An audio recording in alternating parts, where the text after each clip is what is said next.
Hold on, it didn't go live. Hold on. An error occurred. This is never happening. I feel like that in the morning sometimes. I'm not live. I can't tell if I'm. Hold on one second.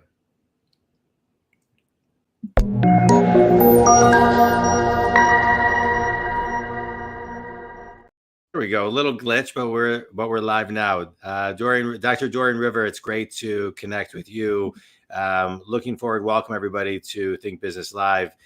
Looking forward to talking today about your book, Brain to Bank: How to Get Ideas Out of Your Head and Cash In. And what I loved, I love the title of your book. And I, as a business coach, I talk a lot about getting things out of your brain and getting them on paper and bringing them to life. And so I'm looking forward to diving in.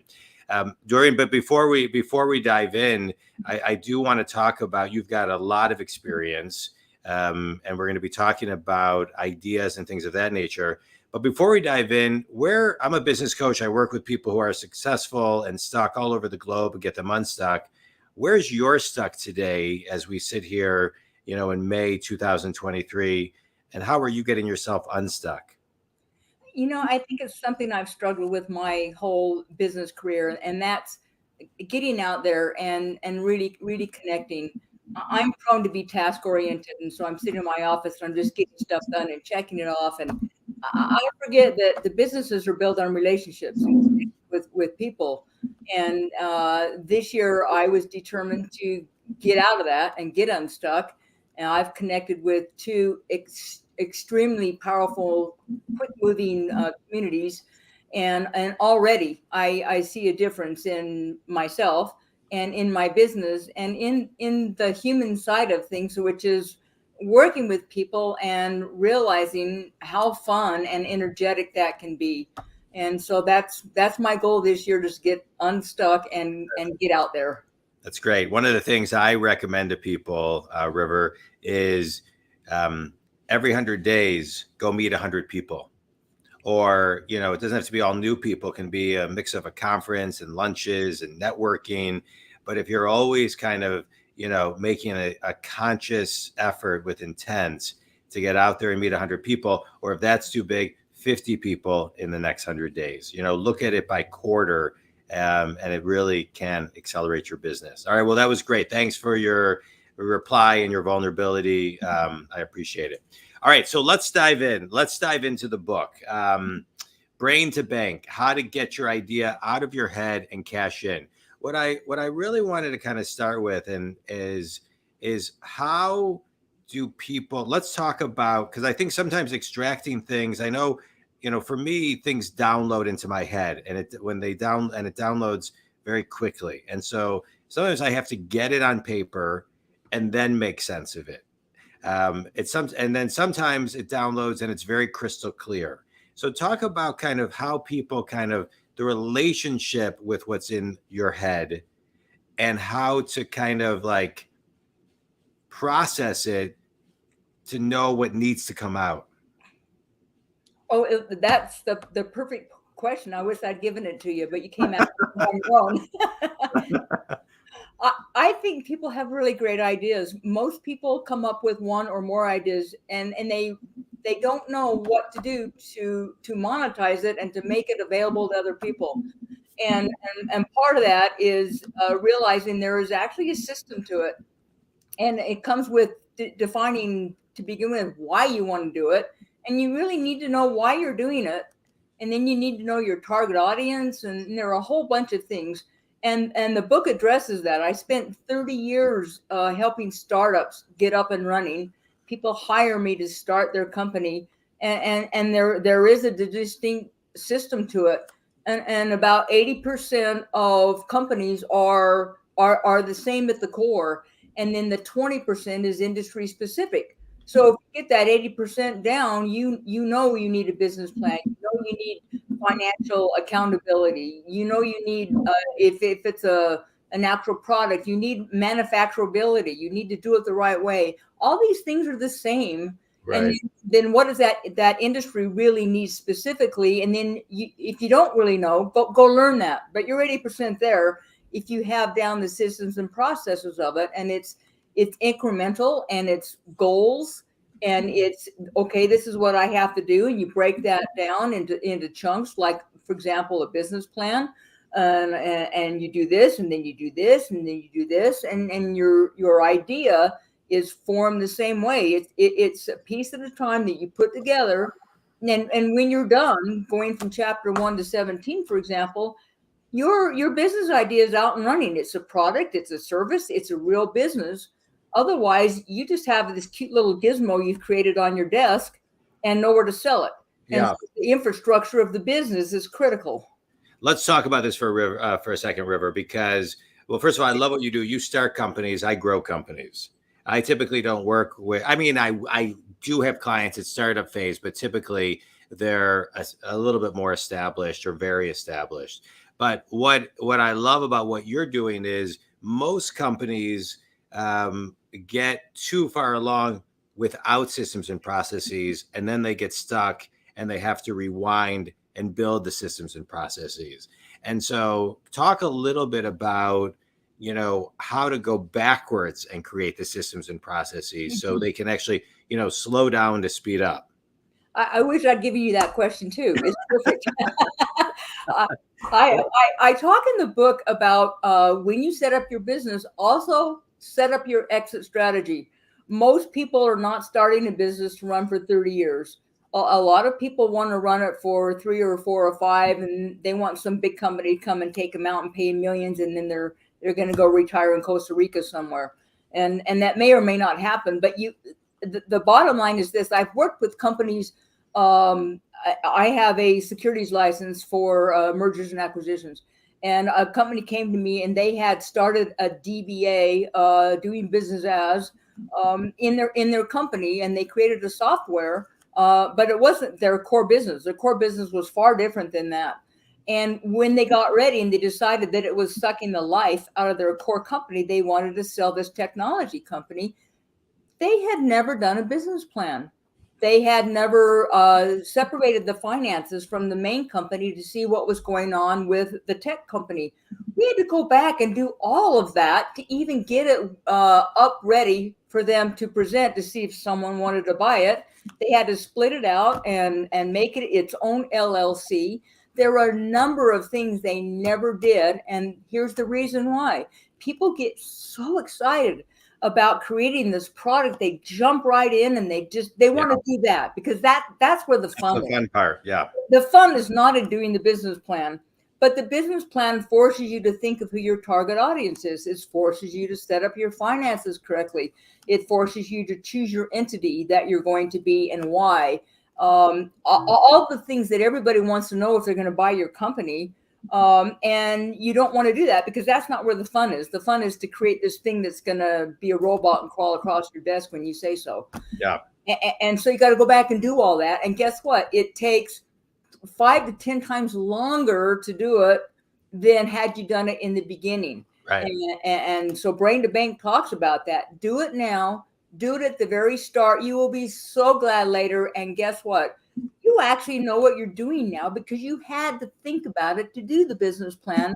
So now your clarity on what you're doing and who you're selling to is clear because you were forced to think about it. Yeah, I love it. I want to talk about, thank you for that. I agree.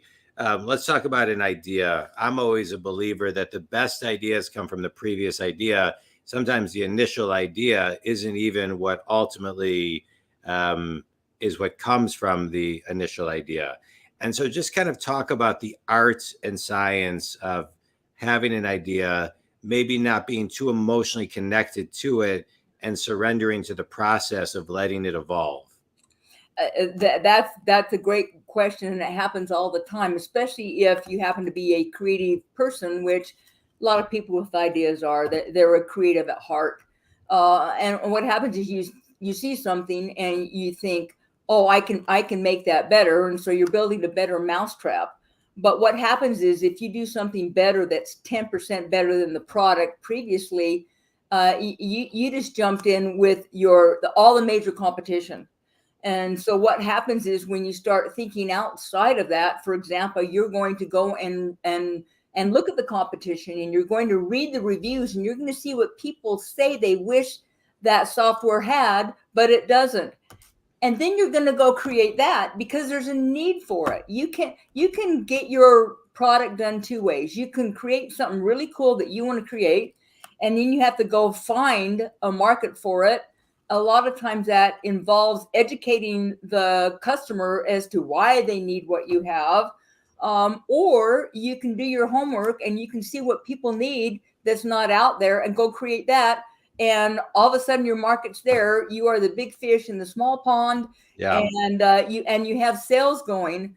And so that is the other kind of thinking, which is not, I can build this better, but what can I build that people need? Yeah. You can build that just as well as you can 10% improvement on something that's already out there. Let's talk about that for a second, building what people need. One of the things I see, River, is that people have some great ideas.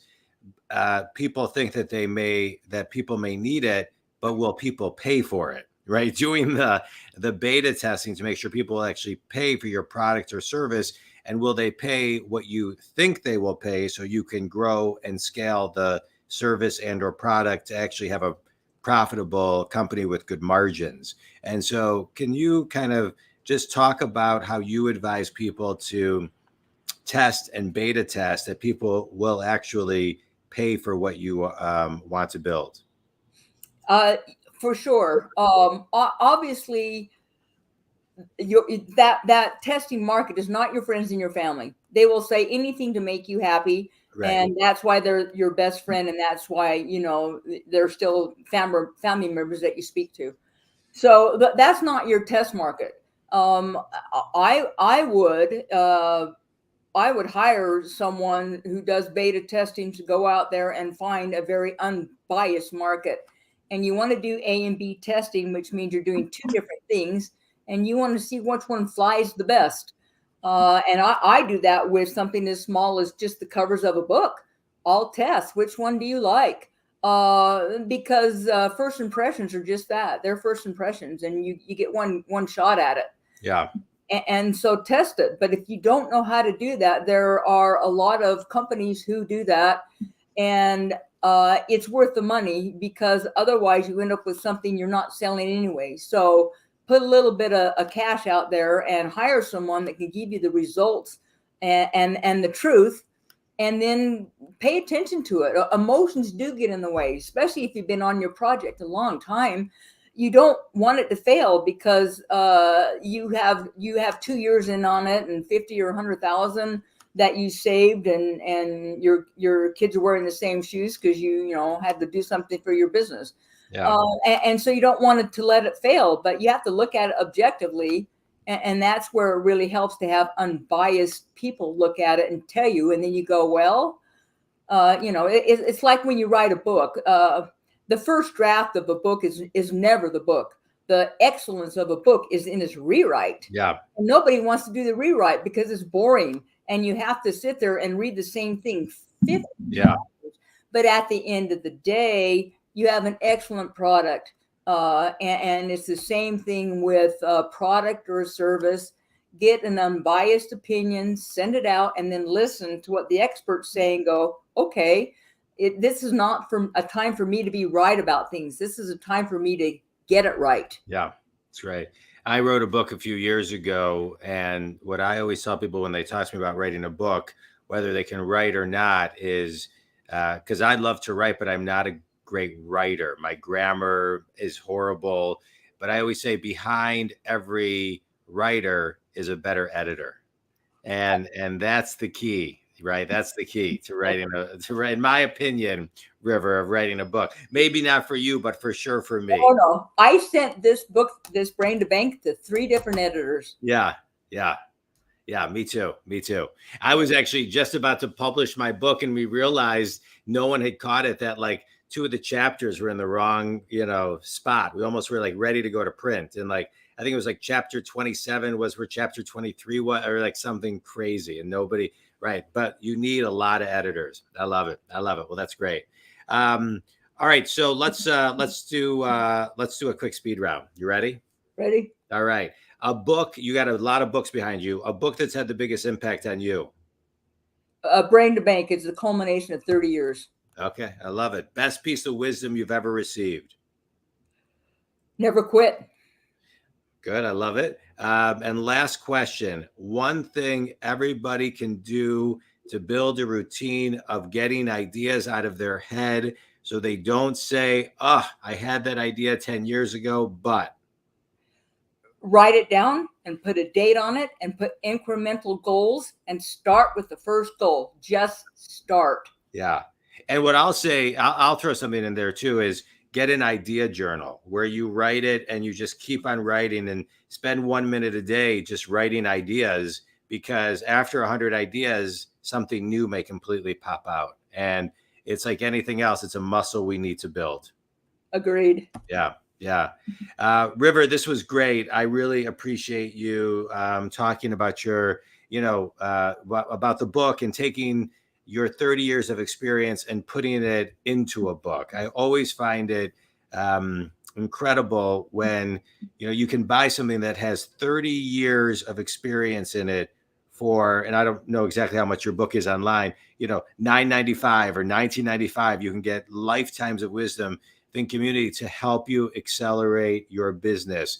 I am a business coach. I work with people all over the globe who are successful but stuck. I get them unstuck.